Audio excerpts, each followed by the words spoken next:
Bonjour, bien-aimés dans le Seigneur. J'espère que vous avez passé un bon week-end. Nous, notre week-end était super et je pense que le tien aussi était super.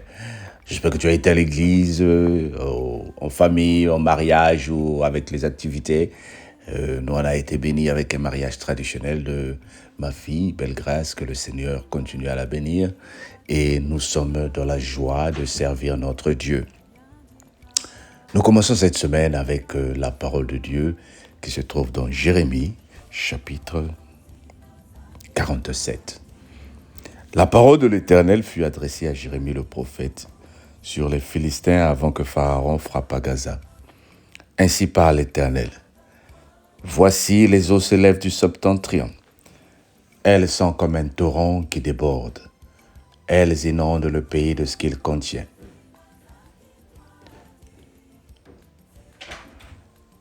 Les villes et les habitants, les hommes poussent des cris. Tous les habitants du pays se lamentent à cause du ressentiment des sabots et de puissants cheveux, du bruit de ces chars et du fracas des roues. Les pères ne se tournent pas vers leurs enfants, dont les mains sont affaiblies. Parce que le jour arrive où seront détruits tous les Philistins. Exterminés tous ceux qui servaient encore d'auxiliaires à Tyr et à Sidon. Car l'Éternel va détruire les Philistins, les restes de la ville de Capor. Gaza est devenu chauve. Ascalon est dans le silence. Le reste de leur plaine aussi. Jusqu'à quand te feras-tu des incisions? Ah, épée de l'Éternel, quand te reposeras-tu entre ton fourreau? Arrête et sois tranquille. Comment te reposeras-tu? L'Éternel lui donne ses ordres. C'est contre Ascalon et la côte de la mer qui la dirige. Dis avec moi, Amen. Le Seigneur nous aime. Le Seigneur nous accorde la grâce d'être ses enfants. Comme nous avons dit en introduction, le week-end, nous l'avons passé dans le calme, dans la joie.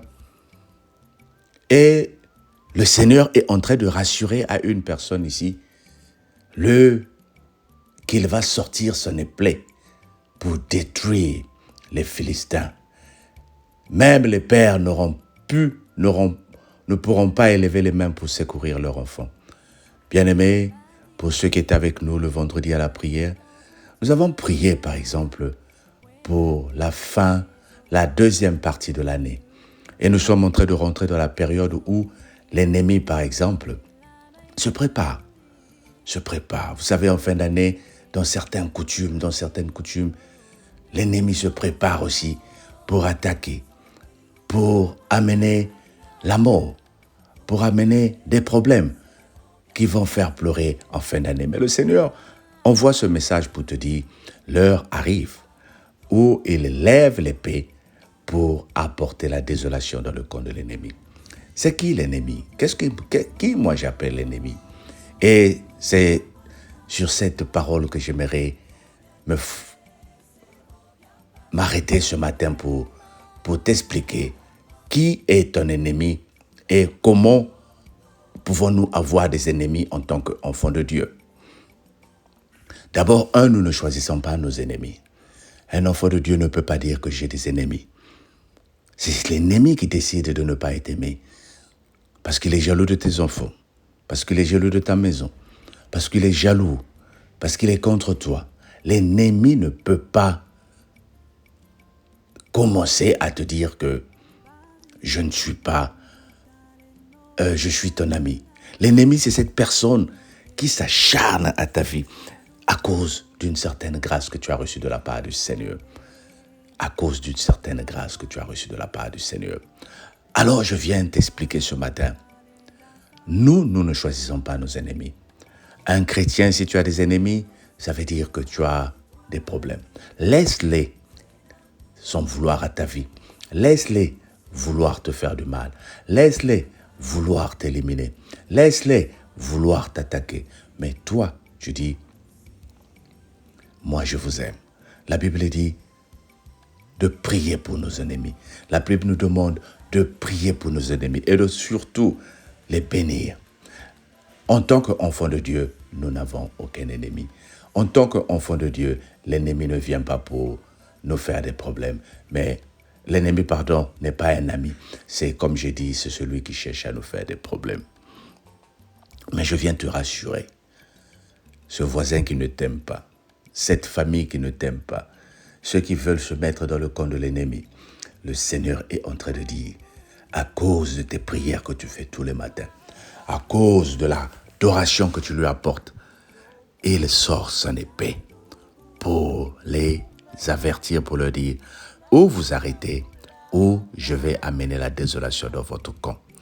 Dis avec moi, Seigneur, je te confie mes ennemis et amène la désolation dans leur camp. Ce n'est pas ta faute si tu as été béni. Ce n'est pas ta faute si tu as un travail. Ce n'est pas ta faute si tu es arrivé en Europe et les enfants de ta tante ne sont pas en Europe. Ce n'est pas ta faute si tu es arrivé dans un mariage et les enfants de ton oncle ou de ta sœur n'ont pas de mariage. Ce n'est pas de ta faute. C'est Dieu qui t'a accordé cette grâce. Alors ceux qui se mettent dans le camp des ennemis pour dire que nous voulons empêcher ce mariage, nous voulons empêcher la paix dans ta maison, le Seigneur dit, je me lève. Je me lève. Et ce message s'adresse particulièrement à toi qui as choisi d'être l'ennemi des autres parce que tu n'as pas eu ce qu'ils ont. Tu sais que le Seigneur t'aime et il peut te bénir. Toi qui m'écoutes ou qui passeras à côté de ce message, qui te tourmente parce que tu n'as pas les papiers que les autres ont des papiers, Dieu m'envoie ce message, te dit, il t'aime. Et il faut juste continuer à lever les mains comme les autres pour prier. Parce que quand tu choisis d'être dans le camp des Philistins, la flèche de l'Éternel qui arrive va causer la désolation. Prie, demande que le Seigneur te visite aussi. Dis, Seigneur, pourquoi moi j'ai autant de souffrances? Pourquoi moi je manque? Pourquoi eux ils ont? Que le Seigneur t'accorde cette grâce. Au nom de Jésus, notre Seigneur et Sauveur. Amen. Ce matin, nous voulons prier pour notre sœur qui va se faire opérer au niveau des seins. Tu vas juste la confier entre les mains du Seigneur. Et pas juste pour cette sœur. Tu vas aussi prier contre le cancer de sein. Que le Seigneur brise ce cancer de sein. À midi, nous voulons prier pour Maman Laure, pour sa vie professionnelle. Elle demande que le Seigneur intervienne. Confie Maman Laure entre les mains du Seigneur. Dis, Seigneur, interviens dans la vie de cette femme. Le soir, nous voulons prier. Nous voulons prier pour que le Seigneur te donne la grâce de sourire avant la fin de ce mois. Et j'insiste, ce mois, c'est le mois de la gestation. Dis, Seigneur, donne-moi la grâce de sourire.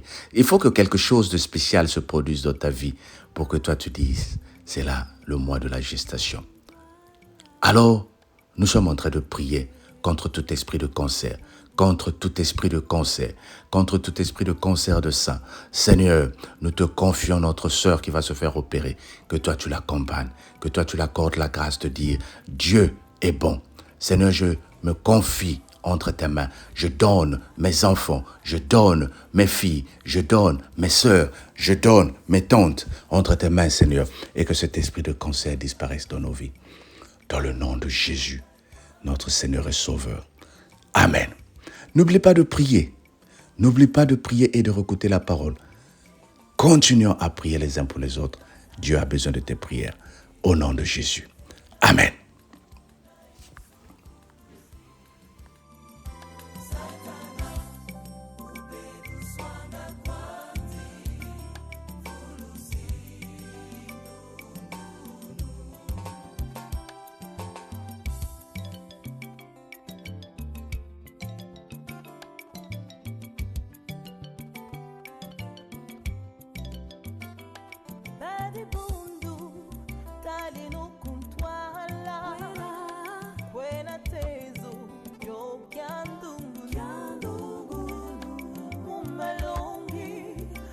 Tutambulanga